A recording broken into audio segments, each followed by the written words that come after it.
good, people? It's your boy the Kryptonian Saiyan bringing you a review for One Piece chapter 160. This is what happens when you get a whole bunch of strong-willed individuals together and you just sit them down in one area. It's almost like putting not gas and fire together, but it's more like putting two combustible objects in the same close vicinity and then just dropping a match, okay? Because like the thing about the officer agents, when they all gather together, you know right away that something's about to go down, okay? Because when you got number 4 and Miss Merry Christmas, when they come in, they're already fighting and they're on the same team.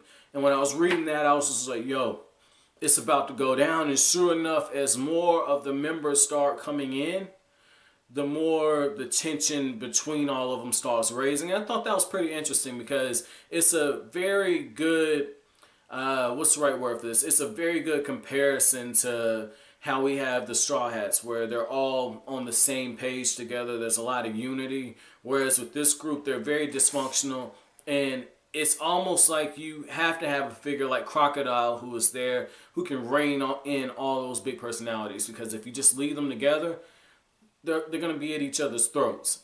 And when I was reading just the different scenes that were taking place while they were inside the, I believe it was the Spiders Café, while I was reading the different scenes that were taking place and the different fights, particularly when number 1 comes in, or Mr. 1, and how he and Mr. 2 are just coming in, like getting into it with each other. When I was reading that, it really felt like I was just reading a little bit of fairy tale, where at any given moment, some crazy shit had just happened inside the Fairy Tale Guild Hall. So this was pretty cool. I like the different dynamics, you know, like with Miss Doublefinger, you could almost say she's Mira Jane, where Mira is very friendly and outgoing when you first meet her, but then it gets revealed that she can actually fight and throw down. The same thing with Miss Doublefinger.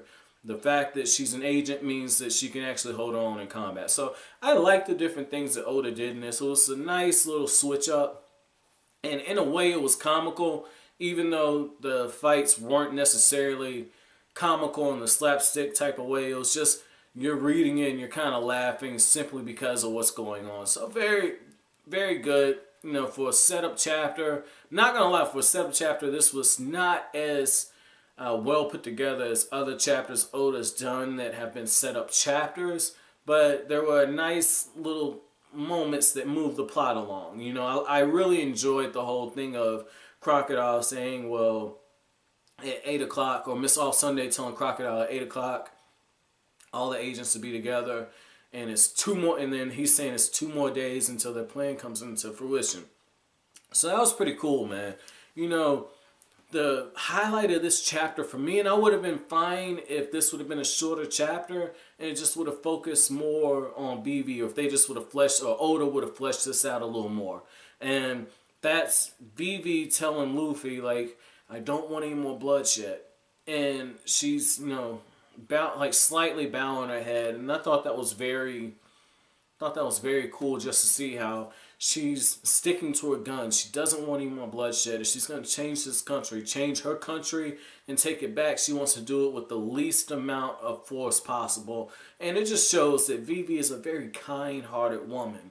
And that goes way back to when she was a child. So I love seeing that.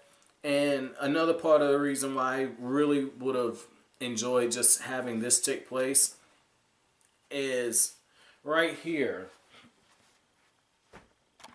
when Vivi tells Luffy that she wants him to wear this thick-ass robe, okay? Luffy says, huh, that looks thick. And then she says, it's meant to be thick. Well, it's meant to be. During the day, it can be over 120 degrees in the desert. Your skin will burn if it's exposed. Chopper asks, how come you get to wear cool clothes and I don't? Or no, never mind, that's Luffy. And that's when Nami says, we'll be covered up too. And then Sanji's reaction, man, he's just like, what? He'll be covered up too? You know he was playing on perving off, man. Like, you know he was playing on perving off.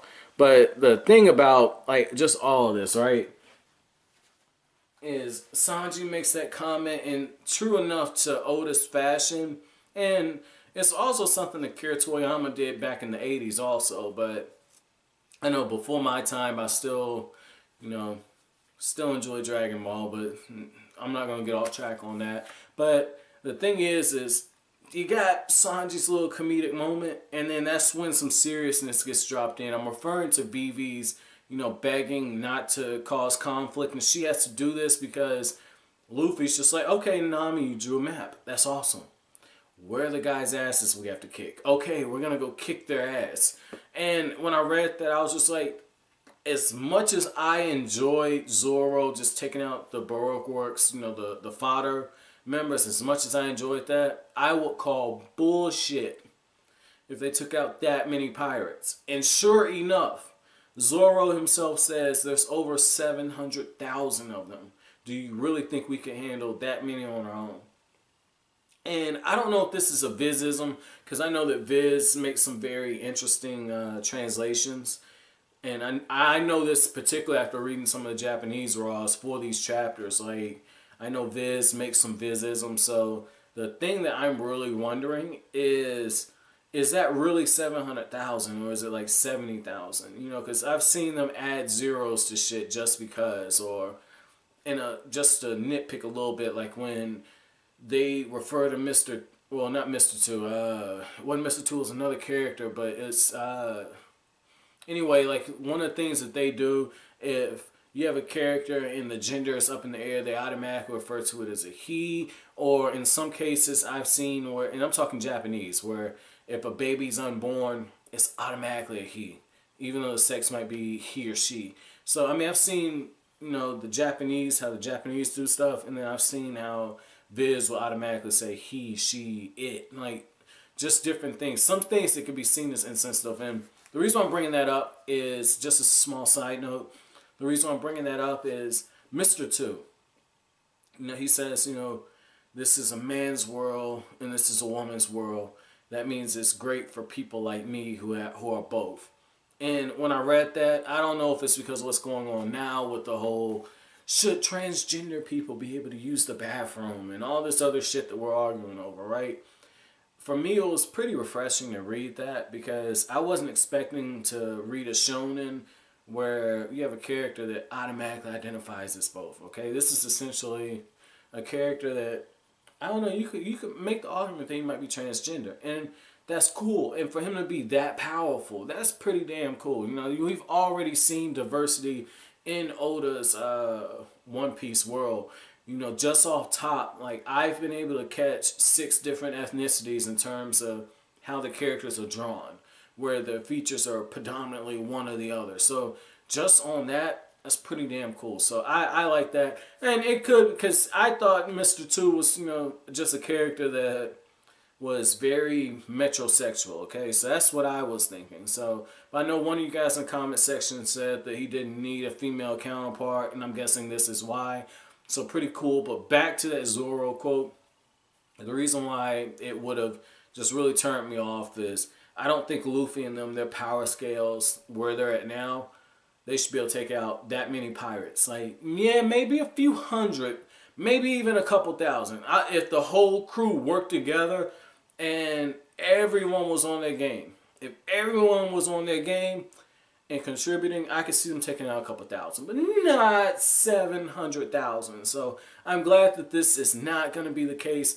But if it is going to be Oda pulling some shit like this, there better be a really good reason for this, man. A really good reason. So overall, pretty decent chapter. It's okay, like I said, I won't call it really good, won't call it a classic chapter. Just a really okay chapter. My chapter question for you guys is, what were your thoughts about Vivi continuing to hold this idea of, I don't want bloodshed? Do you think that it's possible or did you think it's possible for most of you who have already finished this arc? Did you think it was possible for her to achieve her goal without having as much violence? Let me know what you think in the comment section below. I personally don't think that it's possible because a lot of times when you're in situations in life, sometimes you have to take the aggressive approach, the confrontational approach in order to get the things you want done. I would prefer to be able to talk things out with people, but with certain people and circumstances, they don't understand action. And I feel like this is a case of that. But let me know what you think in the comment section below. But as always, if you like anything I had to say, make sure you hit that like button, comment, rate, subscribe, share. Follow me on Twitter, follow me on Facebook. As always, thanks for watching. Have an awesome day.